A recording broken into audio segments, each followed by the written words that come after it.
অনেকে সস্তা কথা বলতে চায়, তারা বলে জনগণ সকল ক্ষমতার উৎস। এমন কথাও বাজারে আছে না নাই? পোস্টারে দেখবেন, ব্যানারে দেখবেন, লিখে দেয় ভোট পাওয়ার জন্য। কোরআনে আল্লাহ বলছেন ইন্নাল কুওয়াতা লিল্লাহি জামিয়া, সকল ক্ষমতার উৎস হলেন কে? ক্ষমতার মালিক কে? উৎস কে? ক্ষমতা দেয় কে? কুলিল্লাহুম্মা মালিকাল মুলকি তুতিল মুলকা মান তাশাউ ওয়া তানজিউল মুলকা মিম্মান তাশাউ। তিনি যাকে চান পথের ফকিরকে ধরে রাজা বানায়া দেন, আর তিনি যখন রেগে যান রাজারে ধরে জেলখানার কয়েদি বানায়া ছেড়ে দেন। আর আপনি বলছেন মানুষ ক্ষমতার উৎস, ঈমান চলে যাবে। বন্ধু, এগুলো বলা যাবে না। এরপরে বর্তমান মার্কেটে আবার আসছে নতুন কথা, ধর্ম যার যার, উৎসব নাকি সবার। তাই মুসলমানদেরকে দুর্গা পূজা যাওয়ার জন্য উৎসাহিত করা হচ্ছে, ঠিক কিনা? দুর্গা পূজা উৎসব হতে পারে না, এটা থেকে তওবা করা লাগবে, না হয় ঈমান নিয়ে মরতে পারবা না, পারবা না, পারবা না। কারণ দুর্গা পূজাকে উৎসব বললে ঈমান থাকে না। দুর্গা পূজা জায়েজ না হারাম? জোরে বলেন, জায়েজ না হারাম? ছোট হারাম না বড় হারাম?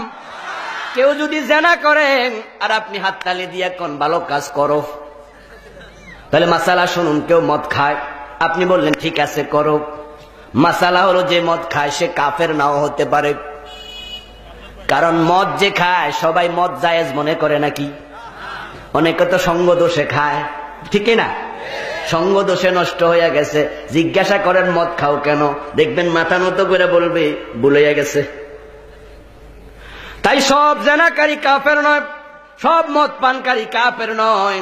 কিন্তু আপনি জীবনে মদ খান নাই, জেনা করেন নাই, আপনি উৎসাহ দিলে আপনি হবেন জেনা না কইরাও কাফের, মদ না খাইয়াও কাফের। কারণ হারাম কাজকে উৎসাহ দিলে ঈমান থাকে না। যে বাজার আপনারা বলতেছেন বা বলেছেন, হয়তো আপনি মাসালাটা জানেন না বিদায় বলেছেন, সে মাসালা জানাইয়া দেওয়ার দায়িত্ব আলেমদের আছে না নাই? নয়তো কিয়ামতের মাঠে আপনারাই বলবেন আল্লাহ আলেমরা আমাদের বলে নাই। বরং আপনারা এবার বলুন তো, যারা দুর্গা পূজা করে তারা জান্নাতে না জাহান্নামে যাচ্ছে? তো কাউকে জাহান্নামে যেতে দেখে কোন মুসলমান উৎসাহ করতে পারে? উৎসব এটা নয়, উৎসব এটা নয়। ইব্রাহিম আলাইহিস সালাম দেখেছেন তার বাবা মূর্তি পূজা করে, তিনি কি উৎসাহ দিছেন? উৎসব করছেন? বরং তিনি বলেছেন ইয়া আবাতি লিমা তা'বুদু মা লা ইয়াসমা'ু ওয়া লা ইউবসিরু ওয়া লা ইউগনি আনকা শাইআ। হে আমার বাবা, যে মূর্তি চোখ আছে দেখে না, কান আছে শোনে না, ওই মূর্তির পূজা করো না। পা আছে চলতে পারে না, ধাক্কা দিয়া পালাইয়া দিলে সোজা হয়ে দাঁড়াতে পারে না, বইতে পারে না। ওই মূর্তির কাছে, মাটির মূর্তির কাছে মাথা নত করো না, মাটির মালিকের কাছে মাথা নত করা দরকার, ঠিক কিনা? আল্লাহ কোরআনে বলছে মান ইউশরিক বিল্লাহি ফাকান্নামা খাররা মিনাস সামা। যে ব্যক্তি শিরিক করে সে যেন আসমান থেকে পড়ে যায়। কেউ 10 তলা বিল্ডিং থেকে যদি লাফ দেয় আপনি খুশি হবেন? বরং আপনি যদি মানুষ হন, আপনি বোঝেন লোকটা পাগল হোক, যদি কোনো পাগলও লাফ দেয় আপনি চিৎকার দিয়ে বলবেন তারে বাঁচাও, ঠিক কিনা? এখন যারা শিরিক করে জাহান্নামে যাচ্ছে, আমরা উৎসব বলতে পারি না, তাদেরকে উৎসাহিত করতে পারি না। ইব্রাহিম আলাইহিস সালাম বাবাকে বলছেন, কেন বাবা মূর্তি পূজা করবো? ইযা ক্বালা ইব্রাহিমু লিআবিহি আযার আতাত্তাখিযু আসনামান আলিহা ইন্নী আরাকা ওয়া কওমাকা ফি দালালিম মুবিন। তাই মুসলমানের ছেলেদেরকে উৎসাহিত করে সেখানে পাঠায়ও না, পাঠায়ও না। ধর্ম যার যার, উৎসব তার তার, সবার উৎসব হতে পারে না। মুসলমানের গরু জবাই দেখতে একজন হিন্দুও তো আসে না, ঠিক না? তাহলে ধর্ম যার যার, উৎসব সবার কেমনে হলো? হিন্দুদেরকে জিজ্ঞাসা করো, আমাদের গরু জবাই দেখতে তোমরা কেন আসো না? হিন্দুরা উত্তর দেবে, গরু জবাই তাদের ধর্মে নিষেধ, তাই নিষিদ্ধ কাজ তারা করে না, দেখতেও যায় না। তারা তাদের ধর্মকে সম্মান দিতে জানে। আর আমাদের ধর্মে মূর্তি পূজা নিষেধ, আমরা কেন যাব? কেন যাব? যদি যাই প্রমাণ হলো নিজের ধর্মকে সম্মান দিতে শিখলা না। আমার বন্ধুগণ, এক একজন এক এক জায়গায় ঈমান হারিয়ে ফেলতেছেন। এসব হবে না, এসব হবে না। আজকে সময় যেহেতু কম, শেষ আর একটা শিরিক বলে আলোচনা আমি টানতে চাই। আমার বন্ধু অনেক মুসলমান অনেক জায়গায় শিরিক করতেছে। দেখবেন আঙ্গুল 5টা, আংটি দিছে 6টা, আছে না নাই? এটা দিলে বিপদ জায়গা, ওইটা দিলে ধনী হওয়া যায়, ওইটা দিলে বিপদ বাড়ির কাছেও। আমার বন্ধু, এই তাবিজ তোমার আংটি বুঝি বিপদ বাঁচাইতে পারে? বিপদ বাঁচানোর মালিক হলো আল্লাহ। অন্য কিছুকে তুমি যদি মনে করো, ঈমান আর থাকবে না। এইভাবে গলায় তাবিজ তোমার কত কিছু ঝুলায়। বন্ধু, এগুলো জায়েজ নাই। আল্লাহ ছাড়া কারো নামে শপথ করা জায়েজ নাই, মানত করা জায়েজ নাই।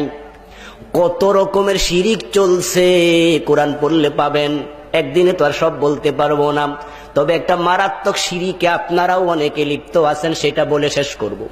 সেটা হলো রাজনৈতিক শিরিক। রাজনৈতিক শিরিক করলো ঈমান থাকবে না, ঈমান থাকবে না, ঈমান থাকবে না। শয়তান মোমেন না কাফের? আল্লাহর আইন মানে নাই কয়টা? কথা বলেন, কয়টা?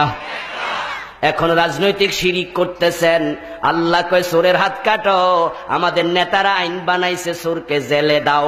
আল্লাহর আইনের বিপরীত আইন বানানোর অধিকার কারো নাই। যদি কেউ বানায় তার ঈমান আর থাকে না।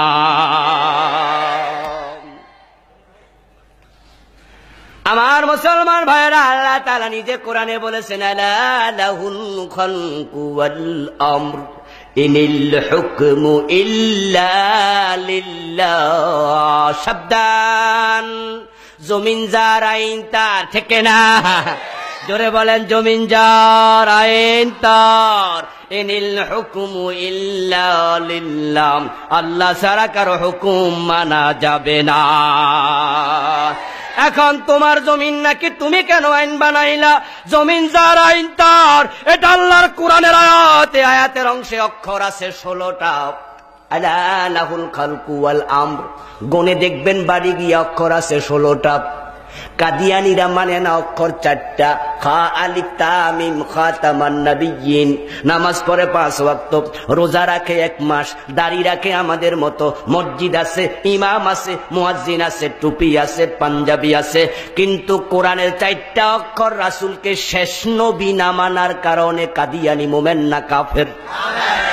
জোরে বলুন, মোমেন না কাফের? কাদিয়ানী কাফের। তাম দুনিয়ার সব হক্কানি আলেম একমত, কাদিয়ানীকে যে কাফের মনে করবে না তারও ঈমান থাকে না। কাদিয়ানী মারা গেলে মুসলমানের কবরস্থানে দাফন করা জায়েজ না।